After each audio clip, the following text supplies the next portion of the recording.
कपड़े धोने वाली बहू। शादी के पहले से ही विभा को कपड़े धोने का बड़ा शौक था।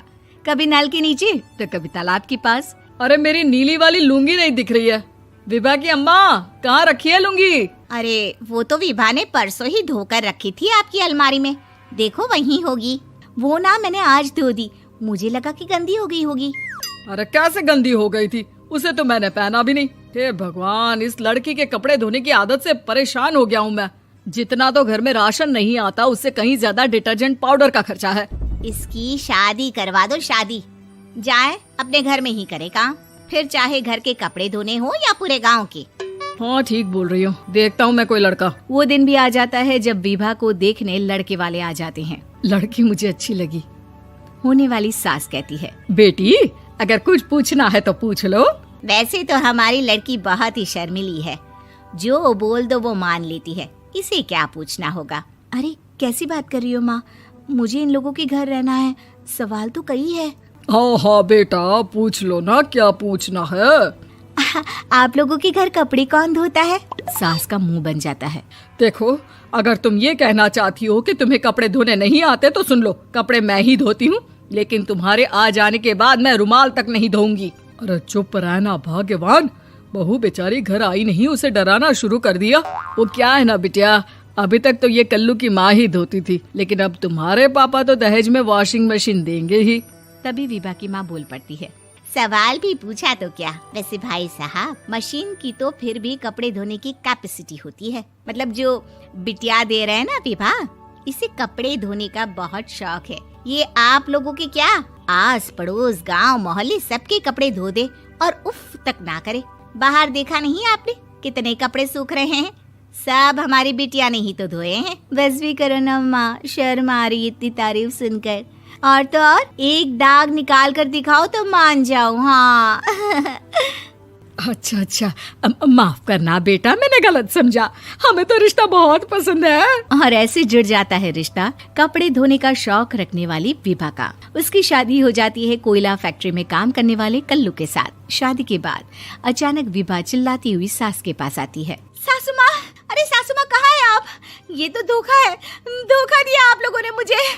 इसे ससुर के चक्कर के बारे में पता चल गया। अरे तो उसमें तुझे क्यों धोखा मिला है? अरे नल में पानी नहीं आता, कपड़े कैसे कब धुलेंगे? अच्छा अच्छा, तू पानी नहीं आ रहा उसकी बात कर रही है। तो आपने क्या सोचा? कुछ नहीं। अच्छा, तेरी माँ ने कहा था कि कपड़े धोने का शौक है तुझे, याद आया मुझे। शौक शौक बोलकर कपड़े धोने वाले मेरे जुनून को कम ना आके सासू माँ, कपड़ा धोना मेरा गुरूर है। तभी पति भी वहाँ आ जाता है। अभी अभी मैंने इसे सनी देओल की फिल्म दिखाई है, उसी के डायलॉग मार रही है माँ। अच्छा सुन, साफ साफ बता रही हूँ, पानी सुबह 4 से 6 और शाम को 10 से 12 आता है, समझी? विभा टाइमिंग सुनकर हैरान हो जाती है। ये क्या भूतों का मोहल्ला है? सुबह 4 बजे उठकर कौन कपड़े धोता है? 4 बजे टंकी में पानी जाता है, फिर सारा दिन धोना ना, किसने मना किया?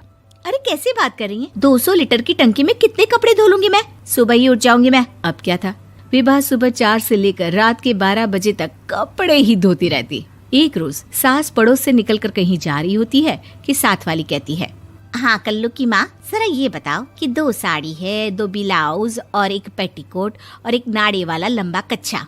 हाँ तो? अरे तो क्या, कितना लोगी धुलाई ये बताओ। धोबन दिख रहे हैं हम क्या? हमारे पति सरकारी नौकरी से अभी अभी रिटायर हुए हैं और बेटा सुपरवाइजर है कोयला फैक्ट्री में। धोबन समझ रखा है हमें। हाय रे कल्लू की अम्मा, माफ कर दो, वो तो मोहल्ले में यही सब बता रहे थे कि तुमने बहू को कपड़ा धुलवाने के काम में लगा दिया है। सास को पड़ोसन की बात सुनकर गुस्सा आ जाता है। वो घर पहुंचती है जहां घर के बाहर ही इतने सारे कपड़े सूख रहे होते हैं जितने कि किसी धोबन के घर पर। अरे ओ कल्लू की दुल्हन, बाहर निकल। माँ जी यहीं आ जाओ, बाथरूम में चादर धो रहे हैं हम। अरे अभी हम धोते हैं, तुमको बाहर निकलो। ये आस पड़ोस वाले बोल रहे हैं कि हम बहू से कपड़े धुलवा धुलवा कर उसे कपड़ा धोने वाली बना दिए हैं। अरे छोड़ो ना माँ जी, किन लोगों की बातों में आती हो? आस पास के लोगों का तो काम ही होता है कि वो किसी तरह सास बहू को लड़ा दे। बहू सारे घर के कपड़े धोती है, ये क्या कम है? बोलिए। सास को भी लग जाता है कि वो बहू का ये सनकीपन नहीं छुड़वा सकती, इससे अच्छा है कि खुद ही चुप हो जाए। एक रोज सास और बहू मंदिर जाते हैं, जहाँ सास की साड़ी वहाँ खड़ी भीख मांगने वाली से मिलती है। माँ जी क्या बात है, आपकी साड़ी उस भिखारन से कितनी मिल रही है ना? हाँ हाँ देखो तो, दोनों की साड़ी मिल रही है। क्या बात है कल्लू की अम्मा, तुम खुद को तो अफसर की बीवी बताती हो और ऐसी सिंपल सी प्लेन साड़ी पहनकर घूमती हो। सिंपल और प्लेन नहीं है ये साड़ी। तो क्या सोने के धागे से फूल बने हैं? कुछ भी सासू माँ, कुछ भी। हाँ बने थे इस साड़ी में सोने के धागे से फूल। मेरे पति लेकर आए थे मद्रास से स्पेशली मेरे लिए 10,000 की। ताहे भाई साहब इस भिखारन के लिए भी सेम टू सेम साड़ी लेकर आए होंगे 10,000 की।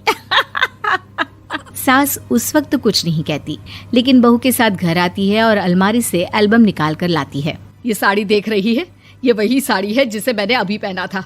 इस साड़ी में ये जो चमकदार फूल दिख रहे हैं ना, ये सोने के धागों से काढ़े गए हैं। लेकिन तू लोकल वॉशिंग मशीन ब्रश से घिस घिस कर सारे फूलों को निकाल कर साड़ी प्लेन कर दी।